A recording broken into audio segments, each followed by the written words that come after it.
Hello, listeners, and welcome to Blair G. Main's Creative Writing Podcast. Today I'm going to be reading Singing Birds.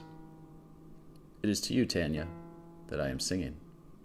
I wish that I could sing better, more melodiously, but then perhaps you would never have consented to listen to me. You have heard the others sing, and they have left you cold. They sang too beautifully, or not beautifully enough. A quote from Henry Miller, Tropic of Cancer. Birds are chirping, singing songs that I haven't heard before. There are several different songs in the air around me. They sing for hope. They sing for love. In the distance, a church bell is ringing. The ground is covered in moisture, perhaps from a recent rain shower or the morning dew, but the sun is shining, and the sky is blue above me. The day feels welcoming, asking to be spent outdoors exploring. The forecast shows rain on the horizon, but let us rejoice while the sun's rays heat up this place and warm our hearts. I woke up early today to a nightmare that has haunted my slumber in recent weeks. My nightmare is about the loss that I've recently suffered. I wake up with my heart pumping, stressed out and in a panic attack. Emotional distress. My thoughts are overwhelmed with despair and confusion. The loss of connection has deeply affected me. This is relatively new to me. I haven't felt this way before or in a long time. These nightmares compel me to consider their cause deeply. However, I have been seeking to overcome these thoughts and these nightmares by actively listening to another narrator and focusing on another story. I pushed play on Henry Miller's Tropic of Cancer audiobook this morning, focusing my mind on the narrator, letting his voice replace my inner monologue. The bombardment of thoughts pounding against the inside of my brain. I was able to return to sleep. I've missed a significant portion of the novel in this manner. It continues to play whether I am paying attention or not, awake or asleep. A metaphor for life. It is a much different way to appreciate literature, a popular way to consume spoken word, whether radio, audiobook, or podcast. A format, of course, that I am developing and producing now as well.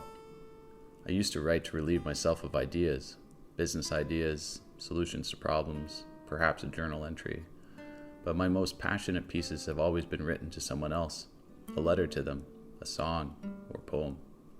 Something that I wanted desperately to express to them, but needed time to properly consider how best to convey this expression, how best to describe my feelings. My novella has become a long format version of this. Henry Miller may also be using the same technique. The book is explicit, has a somewhat pessimistic outlook on life and his life, and does not show much concern for the female perspective of it all. A celebrated novel, though. I will actually read it to have more confidence in this statement. I recently purchased a copy of the book from a bookstore in town. It does, however, mix philosophical notions, existentialism, nihilism, and surrealism between constant engagements with women in Paris. Raw emotions, raw thoughts and ideas are expressed as he experiences them. This is how I've written my novel thus far. I want to share my experience, both good and bad, positive and negative, about a time in my life. Not explicit like Miller. I refrain from attacking the subject of my love letter. In fact, I am attacking myself, shining a light on my faults, failures, and fallacies during our time together. I want to emphasize what it is to be a man, not a stereotypical man who doesn't have feelings or show emotions and completely disregards the opposite sex. Quite the contrary.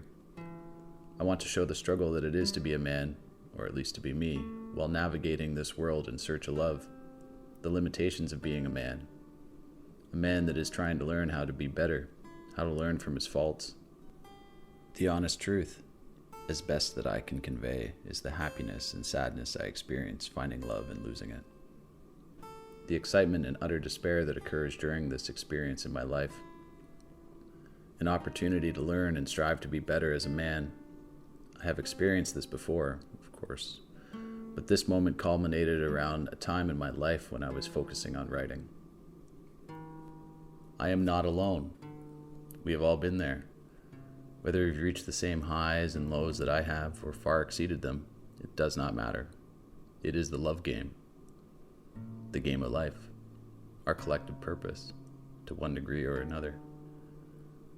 A quote often used to describe love is, "All is fair in love and war." What nonsense. War is simple. Eliminate the enemy. A masculine perspective. Love is not about elimination. Love is the opposite of elimination. Love is creation. Thanks for listening today. I'm Blair G. Main.